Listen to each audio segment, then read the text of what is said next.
The following is a conversation Salem had with one of his FBI handlers, Special Agent John Antisev. You got paid regularly for good information. I mean, the expenses were a little bit out of the ordinary, and it was really questioned. Don't tell Nancy I told you this. Well, I have to tell her, of course. Well, then if you have to, you have to. Yeah, because, I mean, the lady was being honest, and I was being honest, and everything was submitted with a receipt. Yeah. And now it's questionable. It's not questionable. It's like a little out of ordinary. Okay. You know. All right. I don't think it was. If that's what you think, guys, fine. But I don't think that, because we was start already building the bomb, which is went off in the World Trade Center. It was built by supervision from the Bureau and the DA, and we was all informed about it, and we know that the bomb start to be built. By who? By your confidential informant. What a wonderful, great case. Joseph Calhoun, broadcast journalist and contributor to the Academy Award-winning documentary The Panama Deception, gave a presentation on the 1993 World Trade Center bombings. Calhoun came across an Associated Press report stating that the President of Egypt claimed that one of the World Trade Center bombing suspects was a paid CIA agent. And it was an Associated Press file, and you'll see it on the screen tonight. And it was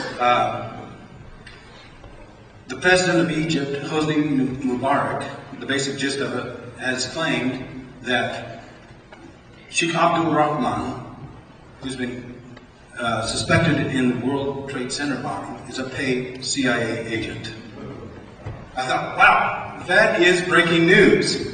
That should be on CNN. But that story never made the light of day, and that was May 28, 1993. Nowhere, within 24 hours, Sheikh Abdul Rahman was arrested for immigration violations. Calhoun continued his investigation and discovered that the so-called extremist group that the FBI informant Imad Salem had infiltrated had all been on the payroll of the CIA. Well, I kept, my ear to the ground on this story, and in July that year, there were two news programs that came on. One was a British special report from the IATN News that was on public TV, and an ABC News program called Day One that had a special. And in both specials, the claim was made that all of the bombers in the World Trade Center in 1993, all the people that participated in that bombing, had been on the payroll of the CIA. And they had been on the payroll of the CIA in Afghanistan. The reason I have a copy of the program is it's because one of those news items that if you don't put your finger on the VCR the day it's broadcast, you'll never see it again. So what you're going to see is some clips from that program. I'd like to begin with a day one investigation that will tell you something about terrorism in the 1990s. It starts with the bombing of the World Trade Center. That incident and other conspiracies to bomb New York City are a warning to the U.S. that we are looking at a new brand of terrorist. The suspects captured in New York make up an unlikely group of alleged terrorists, cab drivers, stop clerks, a gas station attendant, apparently operating on their own with no single cause or sponsor. Well, it turns out that one nation did, in fact, unwittingly pay to train some of these people, and at one time supply them and others like them with billions of dollars in weapons. That nation is the United States, and it all goes back to the U.S. involvement in the Afghanistan war. Along the way, there have been some very shocking discoveries for the FBI and the police. Chief among them, the United States once trained and financed those who came to the World Trade Center back in February to leave that car bomb here in the basement. For those who find it too difficult to fathom that the CIA would kill US citizens with a bomb built and supplied by the FBI, Calhoun produced a CIA manual that calls for the killing of its own supporters. People ask me, do you think our government would actually kill our own people? And I can't talk about this right now, but there was a scandal about the Contra War called the CIA's Nicaraguan Manual. And this manual was a scandal at the time because it calls for killing some of your own supporters, and these are the Contras supporters in Nicaragua, killing some of your own supporters and blaming it on the enemy.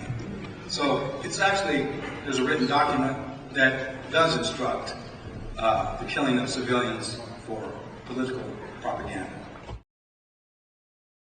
The Council on Foreign Relations, also known as the CFR, is a Washington think tank that strongly influences US government policy. The CFR was founded in 1921, shortly after the end of World War I. The United Nations, the International Monetary Fund, and the World Bank were all stated goals of the CFR.